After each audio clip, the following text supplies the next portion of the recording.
филмҳо мисли кӯдаконанд. магар интихоб карда мешавад ки кадоме аз онҳо дӯстдошта нест. Алла Ларинова. шумо ҳам бо ин фикр розӣ ҳастед? ба андешаи мо ҳар кас кино, жанр ё гурӯҳи филмҳои дӯстдоштаи худро дорад. аммо ҳар яки мо хоҳу нохоҳ филмҳои жанрҳои мухталифро тамошо кардаем. ассалому алайкум бинандаи азиз. имрӯз дар дарси киношиносӣ дар мавзӯи намуд ва жанрҳои филм суҳбат хоҳем кард. кино аз ибтидои асри 20 вуҷуд дошта аксар вақт ҳамчун синтези ҳама шаклҳои дигари санъат тавсиф мешавад. танҳо дар як аср кинематография дар эҷод кардани чизҳои комилан аҷиб ва беназир роҳи дуреро тай кард. вобаста ба дарозии лента филмҳоро ба гурӯҳҳои зер ҷудо кардан мумкин аст. кӯтоҳмуддат то 22 дақиқа, филмҳои миёнаметраж аз 22 то 55 дақиқа ва филмҳои маъмулӣ аз 55 дақиқа то 90-132 дақиқаро ташкил медиҳад. синамо ба 4 самти асосӣ тақсим мешавад. кинои мустанад, ғайрибадеӣ. як нав кинематография мебошад ки он ба наворгирии воқеа ва шахсони воқеӣ асос ёфтааст. кинои бадеӣ як навъи санъати кинематографист ки дар асоси сценария офарида шуда аз ҷониби коргардон, продюсер бо роҳи бозӣ, наворгирӣ, таҳрир, дубляж яъне тарҷумаи филм ва ғайра амалӣ карда мешавад. кинои илмӣ, тадқиқот, илми оммавӣ, таълимӣ. ҳадафи асосии ин самти синамо додани дониш ва таълиму омӯзиш аст. кинои аниматсионӣ ё мутаҳаррик як навъи филмбардорӣ аст ки бештар ба кӯдакон, тамошобинони хурдсол пешбинӣ шудааст. жанрҳои кино. тадқиқотчиён қайд мекунанд ки дар айни замон дар кино системаи равшани жанрӣ вуҷуд надорад. пажӯҳишкар Даниэл Чандлер ҳатто ин мушкилотро майдони минаҳои назарияпардозон номидааст. олими киношинос Бордуэл қайд мекунад ки омма ва филмсозон ба тадқиқоти академикӣ дар заминаи назарияи жанри кино аҳамият намедиҳанд. ба ҳар сурат ҳоло дар мавриди маъмултарин жанрҳои синамо барои шумо маълумот медиҳем. филми авангард.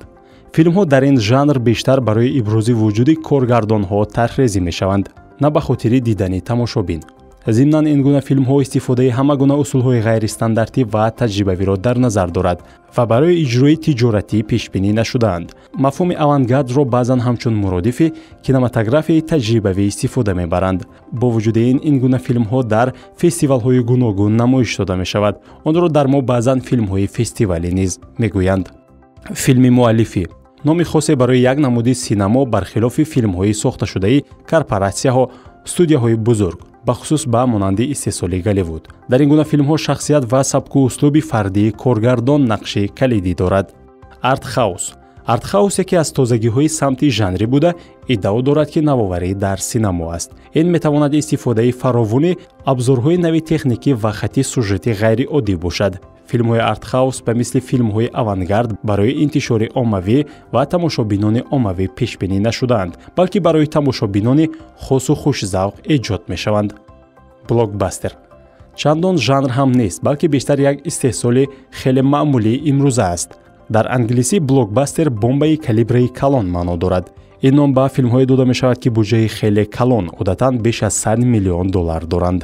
онҳо маблағҳои хеле зиёд ба даст меоранд ва дар раддабандиҳо дар мақоми баланд қарор мегиранд. унсурҳои баланди саргармӣ ба мисли таркишҳо, эффектҳои махсус ва дигар ҷузъиётҳоро доро ҳастанд. экшн ё ҷангномаҳо яке аз жанрҳои сердаромадтарини синамо аст ки дар ин гуна филмҳо задухӯрд, муноқиша, тарғиб ва ғайра бештар ба мушоҳида мерасад. маъмулан барои фаҳмидани ин намуди жанр аз воҷаи экшн бештар истифода мешавад. низомӣ филми воқеагароёна дар бораи ҷанг бо мақсади интиқоли фазои рӯйдодҳо. сарнавишти қаҳрамонҳо дар асоси далелҳои воқеӣ ё сюжети тахайюлӣ мебошад.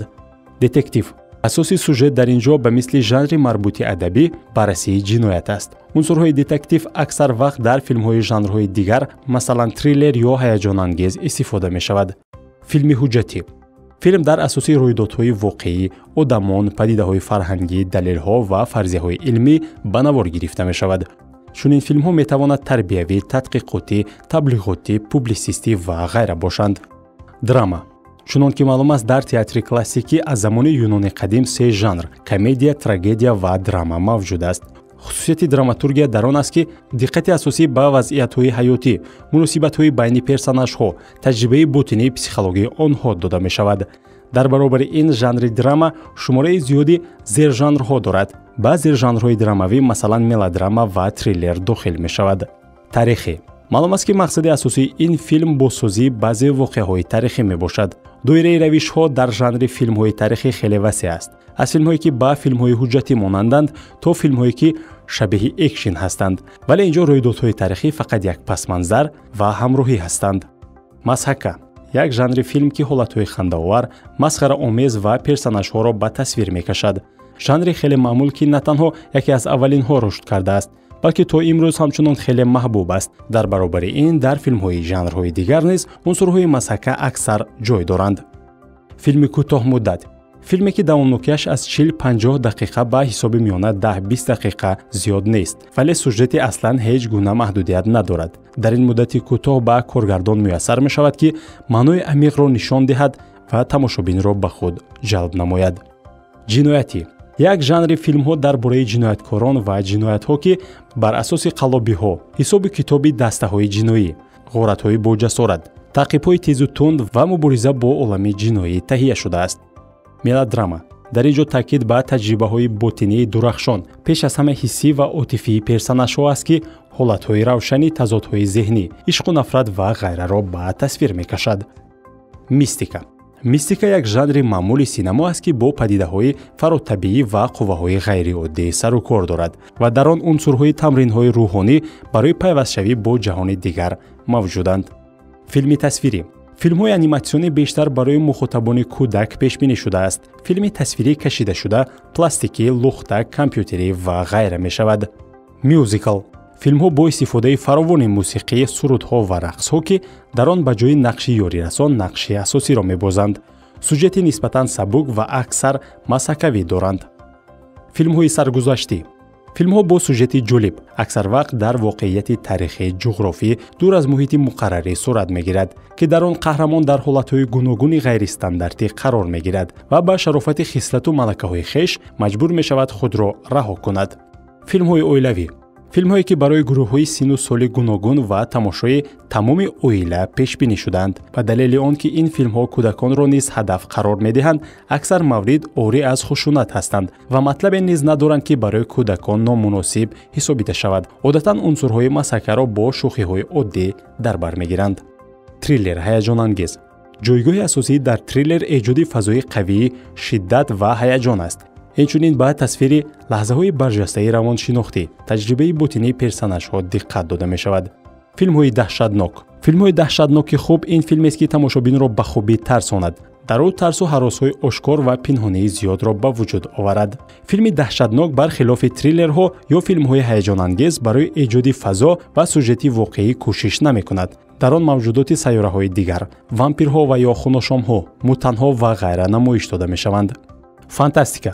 филми фантастикӣ истифодаи ҳамон воқеиятҳои хаёлӣ, рӯйдодҳо, технологияҳо ва ғайраро дар назар дорад ки тамошобин аслан метавонад онро ҳамчун фарзияи воқеӣ ё имконпазир қабул кунад. фентези. фентези як навъи санъат бо унсурҳои сеҳру ҷоду, устура ва афсона мебошад. амал дар фентези одатан дар ҷаҳони афсонавӣ сурат мегирад ки қаҳрамонони асосӣ бо офаридаҳо ва падидаҳои ғайривоқеӣ вомехӯранд. дар филмҳои фентези одатан мубориза байни некӣ ва бадӣ ё рӯшноӣ бо зулмот ба тасвир кашида мешавад. бисёр жанрҳои дигари филмҳо низ вуҷуд дорад. масалан филмҳои гангстерӣ дар мавзӯи рӯйдодҳои солҳои 30 дар Иёлоти Муттаҳидаи Амрико, филми карате, муҳорибаҳо бо услуби ҷангӣ, филми тарҷимаи ҳолӣ, филмҳои офатҳои табиӣ ва ғайраҳо. мо мебинем ки жанрҳои кинематография то чӣ андоза гуногунанд. умуман қариб 60 намуд ва зернамуд мавҷуд аст ва шумораи онҳо бо мурури замон меафзояд. аммо ба жанрҳои аниқ тақсим кардани филм ва муайян кардани худи жанрҳо ин бештар фарқияти шартӣ аст. як филм метавонад якчанд жанрро муттаҳид намояд, инчунин аз як жанр ба жанри дигар гузарад. ҳаминро ҳам дар назар доштан лозим аст ки кино ҳам мисли дигар намудҳои санъат дар якҷо намеистад. масалан вақтҳои охир чунин жанр ба мисли трагикомедия хеле маълум гаштааст. инкишофи кинематография бо суръати тез давом дорад ки услубҳо, жанрҳо ва равишҳои нав мекушояд ва бо ҳамин дунёи киноро боз ҳам гуногунтару дилчасптар мегардонад. бинандаи азиз, мо умедворем ки аз дарси имрӯзаи мо каме ҳам бошад маълумоти нав гирифтед. дар дарси даҳум вобаста ба мавзӯи ҷоизаҳои соҳаи синамо сухан мекунем. комрон ва комёб бошед. то боздид.